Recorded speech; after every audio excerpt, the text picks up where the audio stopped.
د کندوز د پوهنې ریاست لخوا د یونیسف دفتر په مالي همکارۍ د ښوونکو لپاره 12 ورځنی روزنیز ورکشاپ جوړ شو. د دغه ولایت د پوهنې ریاست مسؤلین وایي په دې ورکشاپ کې هغه ښوونکو ته چې د اصول صنفي تدریس ورکوي په نویو میتودونو مسلکي زده کړې ورکړل شي. په ورته مهال نوموړی په نورو ولسوالیو کې هم د ورته روزنیز ورکشاپونو د جوړېدو خبر ورکوي. او دغه سیمینار د ارتقا د ظرفیت دپاره ده. هغه معلمین چې هغه مثال د اصول صنفي معلمین چې د اول دویم دریم صنف مکتبونو کې دغه سیمینار د هغوی دپاره ده او دا د ارتقا د ظرفیت دپاره ده. او دغه معلمین چې دي دا تقریبا د علي آباد ولسوالۍ یو څو مکتبه دي او نور د معرفت شهر مربوط کیږي معلمین.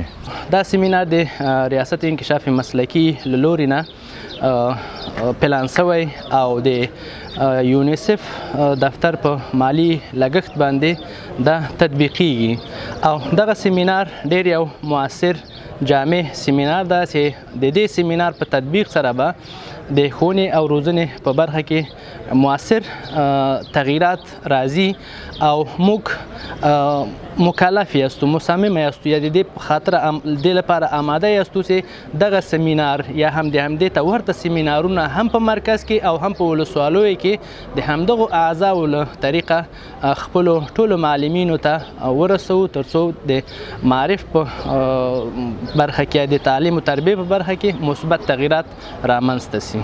بل لور ته د دې روزنیز ورکشاپ پر مخ وړونکي د دې روزنیز ورکشاپ د اغیزمنتوب خبره کوي او زیاتوي چې ښوونکو ته به په شپږو برخو کې مسلکي زده کړې ورکړل شي. په دې سیمینار کې ډېر مهم موضوعات دي چې د ښوونکو لپاره ډېر مؤثر دي. دلته تدریسیږي. په لومړي سر کې د ښوونکي هغه مسلکي اخلاق دي چې یو ښوونکی باید کوم مسلکي اخلاق باید ولري، یعنې اخلاق مسلکي در کل به معلمین آموزش دادن میشه. و همدارنګه په دې کې د پلان جوړونې مراحل دي چې هغه موږ ورځنی پلان لرو، میاشتنی پلان لرو او کلنی پلان لرو چې دا ډیر مهمه مؤثره ده د ښوونکو لپاره البته د تدریس په برخه کې. نو دلته عملا دوی سره پلان جوړیږي، عملا دوی باندې بیرته پلان جوړیږي. بله برخه د موږ په تدریس کې د اهدافو ټاکل دي.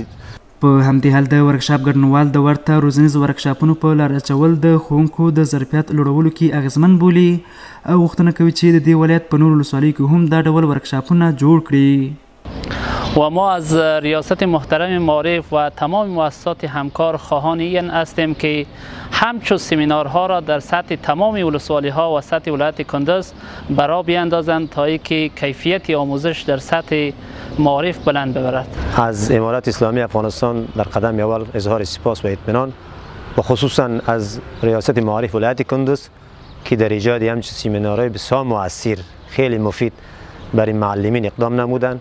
در یک فضای بسیار صمیمانه، دوستانه، در یک فضای بسیار خیلی مناسب هم سیمینار را اندازی کردند و ما در اشتراک نمودیم و ان شاء الله تعالی در مدت 12 روز دیگه مفاهیم و بسیار موضوعات بسیار کلیدی را از بیاموزیم و به نسل آینده وطن انتقال بدیم و سبب رشد و انکشاف ترقی اینمی وطن و نسل اینمی وطن در آینده شود.